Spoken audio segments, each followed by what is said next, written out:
कहानी। मनुष्य ना तो पशुओं को समझ पाए हैं और न उनका आभार मानते हैं। वे गधे के भोलेपन का आदर नहीं करते और बैलों को तो अपने काम आने वाला साधारण प्राणी समझते हैं। परंतु झूरी उनसे अलग था। उसे अपने बैलों हीरा और मोती से बहुत प्रेम था। हीरा और मोती में अच्छी मित्रता थी। दोनों एक दूसरे की मन की बात समझ जाते थे। आज मैं हल्का बोझ उठाऊंगा। नहीं, मैं उठाऊंगा। उफ, ये झूरी तो जानवरों को ज्यादा ही लाड़ करता है। थका देने वाले दिन के बाद दोनों एक दूसरे को पुचकारते और झूरी उन्हें घास और चारा देता। एक दिन, ये हमें कहाँ ले जा रहे हैं? हमारे नए मालिक के घर। लगता है हमें बेच दिया है। बैलों को नहीं पता था कि झूरी ने उन्हें अपने साले गया को कुछ दिनों के लिए दे दिया है। वो बहुत परेशान थे। पर क्यों मालिक? हमने आपकी कितनी सेवा की है। आपके लिए हम तो प्राण भी देने के लिए तैयार है। हीरा और मोती जाना नहीं चाहते थे। झूरी ने दोनों को कभी मारा नहीं था। मारे जाने पर वे अड़ गए। चलो आगे बढ़ो। अंततः घर पहुंचने में पूरा दिन लग गया। हीरा और मोती को छोटी सी गौशाला में बांधा और खाने के लिए सूखी घास दी गई। ये जगह, यहाँ के लोग, सब कुछ विचित्र है। चारा खाने का मन नहीं कर रहा है आज। दोनों एक दूसरे को सांत्वना देते रहे और मन ही मन जाने की इच्छा करते रहे। चलो खुट्टा तोड़कर घर लौट चले। खींचो हीरा। अगली सुबह जब झूरी की नींद खुली, मुझे तो अपनी आंखों पर विश्वास नहीं हो रहा है।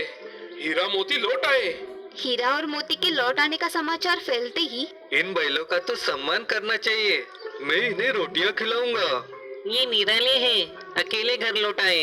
ये बैल नहीं है, पिछले जन्म में ये अवश्य मनुष्य रहे होंगे। परंतु झूरी की पत्नी भड़क उठी। बड़े कृतज्ञ प्राणी है दोनों। कृतज्ञ? कृतज्ञ कैसे? इन्हें ठीक से भोजन नहीं दिया तो क्या करते? सभी तुम्हारी तरह इनकी देखभाल करते हैं क्या? पसंद आए या नहीं आए, इन निठल्लों को केवल सूखी घास ही खाने को मिलेगी। थोड़ी ताजी घास डाल दो। मालकिन मेरे प्राण ले लेगी, उसे पता नहीं चलेगा। और पता चला तो आप मेरा साथ नहीं दोगे? अगले दिन गया उन्हें दोबारा लेने आया। मुझे इस आदमी के साथ नहीं जाना है। संभल कर, गुस्से में तुम गाड़ी को गड्ढे में ढकेल दोगे। हीरा धीर गंभीर था। गया ने उन्हें दोबारा मारा नहीं, पर अरे फिर से वही सूखी बेस्वाद घास। मैं भूखा रह लूंगा पर ये नहीं खाऊंगा। तभी, तुमने कुछ खाया नहीं? लो, मैं तुम्हारे लिए रोटियां लाई हूँ। वो गया की बेटी थी। उसकी अपनी माँ नहीं थी। वो अपने पिता और सौतेली माँ के साथ रहती थी। वो नन्ही लड़की उनके लिए हर रात रोटी लाती। उसके लाए भोजन से उनका पेट तो नहीं भरता था, परंतु दुखी मन को शांत अवश्य करता था। मैं और नहीं सह सकता। एक हाथ को अपनी सींगों पर उठाकर पटक देना चाहता हूँ मैं। ऐसा करेंगे तो ये नन्ही लड़की बेचारी अनाथ हो जाएगी। तुम मुझे कुछ नहीं करने दोगे। रस्सी तुड़ाकर तो भाग चले कम से कम। पर कैसे? रस्सी तो बहुत मोटी है। तभी, तुम भाग जाओ। वे तुम्हारी नाक में नकेल डालने की बात कर रहे हैं। मैं तुम्हें खोल देती हूँ। तुम भाग जाओ। ये लड़की संकट में पड़ जाएगी। जाओ, भागो। भाग हीरा। दोनों बैल भागे जा रहे हैं। जल्दी आओ। दोनों मित्र जान बचाकर भागे। हमें उस आदमी को पटक देना चाहिए था। वो अपना कर्तव्य भूल गया तो क्या हम भी अपना कर्तव्य भूल जाए? और भागते रहे जब तक हम भटक गए हैं। अब क्या करें? पहले मटर की ये ताजी फलियां खा ले, फिर सोचते हैं। पेट भर खा लेने के बाद, बाप रे, ये सांड तो हमारी तरफ ही आ रहा है। चलो भाग चले। हम कायर नहीं हैं। चलो मिलकर उसे पछाड़ते हैं। मैं सामने से आक्रमण करता हूँ, तुम पीछे से वार करो।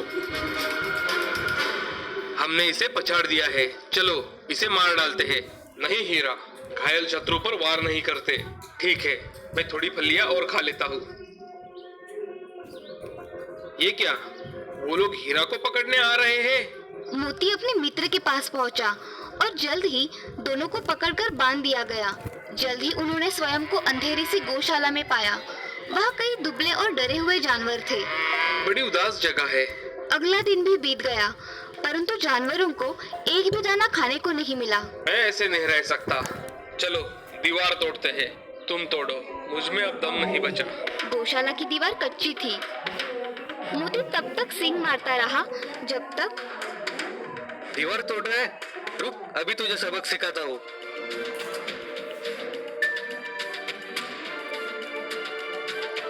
क्या फायदा हुआ? मार भी पड़ी और बांध दिए भी गए। हमारी मृत्यु निश्चित है। दीवार टूट जाती तो कुछ की जान बच पाती। सच कहते हो, मैं प्रयास करता हूँ। 2 घंटे बाद जानवरों को भागने लायक दीवार टूट गई। भाग मोती, भागने का अच्छा अवसर है। क्या तुम मुझे इतना स्वार्थी समझते हो? इतना समय साथ बिताने के बाद मैं तुम्हें छोड़कर कैसे जा सकता हूँ? हीरा के कारनामों का परिणाम अच्छा नहीं था। 1 सप्ताह बाद हमें मारा भी और भूखा भी रखा। मुझसे उठा भी नहीं जा रहा है। 1 सप्ताह से हम केवल पानी ही पी रहे हैं। तभी जानवरों की नीलामी हो रही थी। दोनों बैल बेचे जाने वाले थे। ये रहा बैलों का जोड़ा। दोनों बैल जान चुके थे कि वो आदमी उन्हें क्यों खरीद रहा है। ये तो हड्डी का ढांचा रह गया है। चलेगा, मुझे यही तो चाहिए। नीलामी हो गई। दोनों डरे हुए जानवरों को वो ले चला। हमें मार दिया जाएगा। ईश्वर हमारी रक्षा क्यों नहीं करते? एक बार वो नन्ही लड़की के रूप में आए थे। क्या अब वो नहीं आएंगे? कई घंटों तक वे चलते रहे। तभी ये सड़क जानी पहचानी लगती है। हाँ हीरा, हमें इसी रास्ते से लाया था। हम अपने घर के पास पहुंच रहे हैं। दोनों ने सिर झटकाकर रस्सी तोड़ दी और फिर बछड़ों की तरह भाग गए। ये प्रभु की कृपा है। भागो, अपनी गौशाला में चलते हैं। अरे रुक! झूरी घर के द्वार पर धूप सेक रहा था। हीरा, मोती, आ गए तुम? ये मेरे बैल है। मैंने इन्हें नीलामी में खरीदा है। जब मैं इन्हें बेचूंगा तब ये तुम्हारे होंगे। मैंने इन्हें बेचा ही नहीं है। मैं पुलिस को बुलाऊंगा। रस्सी मुझे दो। मोती ने भड़ककर उस पर वार किया। तुम बहुत पछताओगे। बचाओ! मैं पुलिस को बुलाऊंगा, चोर डकैतों। जाओ जाओ। हारकर वो आदमी चला गया। तब मोती हीरा के पास गया। वो चला गया, दोबारा लौटकर आया तो? मनुष्य के लिए हमारे जीवन का कोई मूल्य नहीं है, क्योंकि हम भोले और सीधे साधे प्राणी हैं ना। दोनों बैल झूरी के पास सुरक्षित थे। वो उन पर प्यार लुटाने लगा। आओ मेरे हीरा, मेरे मोती। और उसने नांदों में खली भूसा भर दिया। हीरा, मोती, आ गए तुम। स्कूल के बाद सिर्फ Byju's classes. Download the Byju's app now. Byju's classes है तो प्रोग्रेस है।